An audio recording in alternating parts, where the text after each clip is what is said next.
రాబోయేటటువంటి శాసనసభ ఎన్నికల్లో ఇంతవరకు కూడా వైసీపీ పార్టీ నియోజకవర్గాల్లో, అసెంబ్లీ నియోజకవర్గాల్లో కొంతమంది అభ్యర్థుల్ని మార్చటం, అదే రకంగా కొంతమంది కొత్త అభ్యర్థులను కూడా నియమించటం అనేటటువంటి ప్రక్రియని గడిచినటువంటి కొంతకాలంగా చేస్తున్నటువంటి నేపథ్యంలో, అంటే దాదాపుగా ఇప్పటి వరకు కూడా 61 మంది ఎమ్మెల్యేలని, 14 మంది పార్లమెంటు సభ్యుల్ని నియోజకవర్గ ఇన్ఛార్జీలుగా సామాజిక సమీకరణాలని, గెలుపు గుర్రాలని ఎంపిక చేసినటువంటి నేపథ్యంలో ఇవాళ 6వ జాబితా అనేటటువంటిది రిలీజ్ అవటం, దానిలో 4 పార్లమెంటు స్థానాలకి, అదే రకంగా 6 అసెంబ్లీ నియోజకవర్గాలకి కూడా పేర్లని డిక్లేర్ చేయటం అనేటటువంటిది జరిగినటువంటి పరిణామం.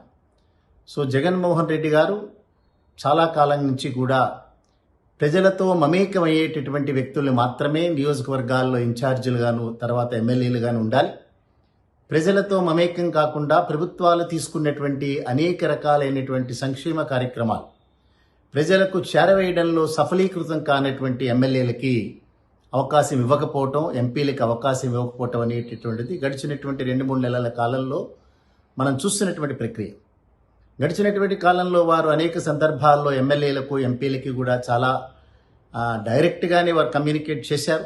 సో మీరు గడప గడపకి అనేటువంటి కార్యక్రమంలో చాలామంది సరైనటువంటి దిశలో పార్టిసిపేట్ చేయకపోవటం, ఇప్పటికీ కూడా మీ నియోజకవర్గాల్లో ప్రభుత్వాలు ఇంత పెద్ద ఎత్తున అర్హులకి అనేక కార్యక్రమాలు అందజేస్తున్నా కూడా ఇంకా అర్హుల్ని ఐడెంటిఫై చేయటంలోనూ, వారికి సకాలంలో సరైనటువంటి సహాయాలు చేయటంలో కూడా ఎమ్మెల్యేలు, ఎంపీలు కూడా ప్రత్యక్షమైనటువంటి పాత్ర వహించటం లేదు అనేటటువంటి విషయాన్ని వారికే డైరెక్ట్గా చేరవేసినారు. సో చాలా సందర్భాల్లో వారిని పిలిపించుకుని మీ యొక్క గ్రాఫ్ కనుక మీరు పెరగకపోతే మేము రాబోయేటటువంటి రోజుల్లో తీవ్రమైనటువంటి నిర్ణయాలు తీసుకోవాల్సి వస్తుందని వారికి ఇన్ఫర్మేషన్లు కూడా ఇచ్చారు ఆల్రెడీ. ఆ సందర్భంలో ఇప్పుడు ఎన్నికలు దగ్గర పడుతున్నటువంటి నేపథ్యంలో మరో 2 నెలల కాలంలో ఎన్నికలు జరుగుతున్నాయి. మరొక 10-15 రోజుల లోపల మాత్రమే నోటిఫికేషన్ వచ్చేటటువంటి అవకాశం ఉన్న సందర్భంలో, సో నోటిఫికేషన్ వచ్చిన తర్వాత ఇంకా ప్రక్రియ మొదలవుతుంది. నామినేషన్లు ఫైల్ చేయటం, తర్వాత ప్రచారం, ఇవన్నీ కూడా ఇప్పటికే సిద్ధం అనేటటువంటి పేరుతో ప్రచార కార్యక్రమాన్ని ఆల్రెడీ ఆ యుద్ధ పేరుని మోగించినారు. చంద్రబాబు నాయుడు అండ్ కంపెనీ ఎవరైతే ఉన్నారో వారు కూడా ఆల్రెడీ అనేక రకాలైనటువంటి నినాదాలతో వారు కూడా ప్రజల్లోకి వెళుతున్నారు.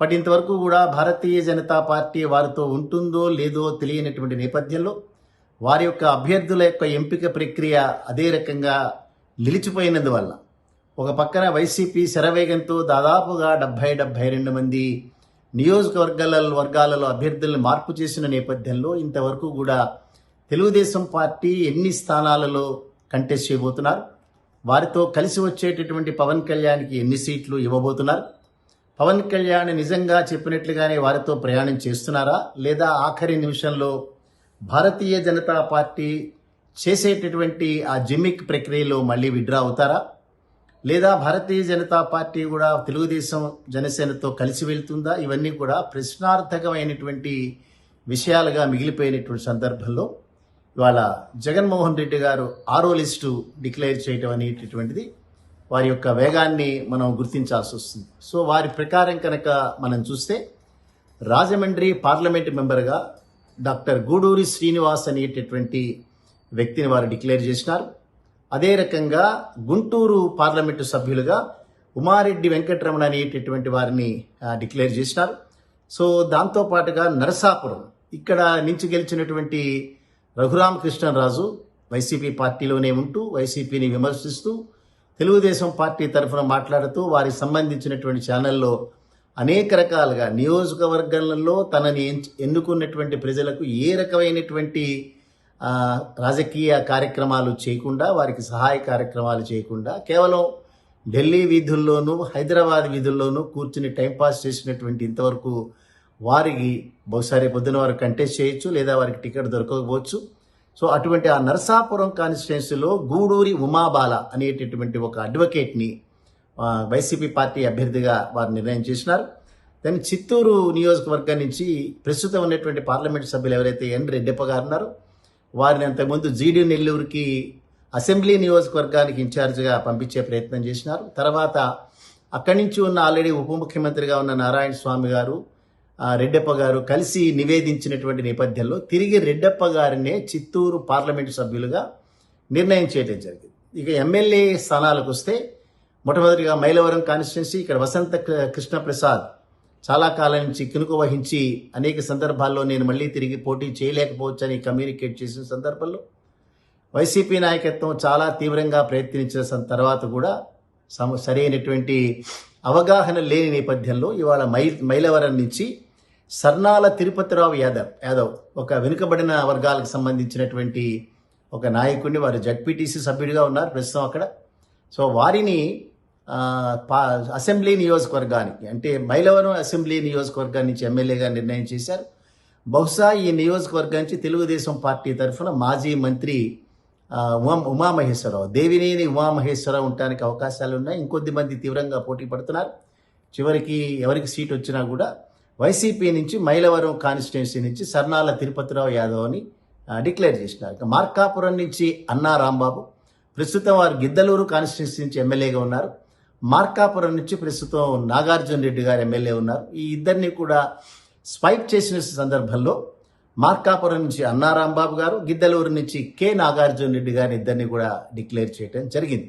నెల్లూరు సిటీ నుంచి ప్రస్తుతం ఎండి ఖలీల్ అనేటటువంటి వారు ప్రస్తుతం డిప్యూటీ మేయర్గా ఉన్నారు. వారిని నెల్లూరు సిటీ నియోజకవర్గం ఇక్కడి నుంచి అనిల్ కుమార్ యాదవ్ రిప్రజెంట్ చేస్తున్నారు. వారిని మొన్ననే నరసరావుపేట పార్లమెంటు స్థానానికి పోటీ చేయడానికి వారిని పంపించినారు. సో వారి స్థానంలో ఎండి ఖలీల్ అనేటటువంటి ప్రస్తుతం డిప్యూటీ మేయర్గా ఉన్న వ్యక్తిని ఎమ్మెల్యేగా నిర్ణయం చేసినారు. అదే రకంగా జీడీ నెల్లూరు నుంచి ఇందాక మనం మాట్లాడుకున్నట్టుగానే ప్రస్తుతం ఉన్నటువంటి శాసనసభ్యుడు కె నారాయణస్వామి, వారిని అక్కడ డిక్లేర్ చేసినారు నెల్లూరు జీడీ నెల్లూరు నుంచి ఎమ్మెల్యేగా. ఆఖరిగా ఎమ్మిగనూరు నియోజకవర్గం నుంచి బుట్టా రేణుక 2014 సంవత్సరంలో వైసీపీ తరఫున పార్లమెంటు సభ్యురాలుగా గెలిచిన తర్వాత ఏ కారణం చేతైనా సరే వారు కొద్ది రోజుల తర్వాత చంద్రబాబు నాయుడుతో చేతులు కలిపారు. తర్వాత అక్కడ కూడా అసంతృప్తి వెళ్ళగక్కిన తర్వాత వారికి కూడా టికెట్ లభించలేదు. 2019లో ఓడిపోయినారు అంతకుముందు. సో ఆ నేపథ్యంలో మళ్ళీ తిరిగి వైసీపీ పార్టీలో వారు జాయిన్ అవటం. సో వైసీపీ తరఫున ఎమ్మిగనూరు నుంచి ఆల్రెడీ డిక్లేర్ చేసినటువంటి వెంకటేష్ అనేటువంటి వ్యక్తి స్థానంలో బుట్టా రేణుకని నిర్ణయం చేయటం జరిగింది. ఈ రకంగా 4 పార్లమెంటు స్థానాలకి 6 అసెంబ్లీ నియోజకవర్గాలకి అక్కడ ఉన్నటువంటి సామాజిక సమీకరణాలను దృష్టిలో పెట్టుకుని చేసుకునేటువంటి నిర్ణయంగా మనం తీసుకోవాలి. దీనితో పాటుగా శ్రీకాకుళం, విజయనగరం, విశాఖపట్నం, అనకాపల్లికి సంబంధించినటువంటి పార్లమెంటు స్థానాలకి రీజనల్ కోఆర్డినేటర్గా వైవి సుబ్బారెడ్డి గారిని నియమించినారు. సో వారితో పాటుగా శ్రీకాకుళం, విజయనగరం స్థానాలకి డిప్యూటీ రీజనల్ కోఆర్డినేటర్గా మజ్జి శ్రీనివాసరావు గారిని, దాంతోపాటుగా శ్రీకాకుళం జిల్లాలో ఉన్న సాలూరు లాంటి కొన్ని అసెంబ్లీ నియోజకవర్గాలకు కూడా వారిని డిప్యూటీ రీజనల్ కోఆర్డినేటర్గా డిక్లేర్ చేశారు. చూద్దాం రాబోయేటటువంటి రోజుల్లో ఈ రకమైనటువంటి మార్పులు ఏ రకంగా వైసీపీ పార్టీకి హెల్ప్ చేస్తాయి అనేటటువంటిది మనం చూడాల్సినటువంటి అంశం.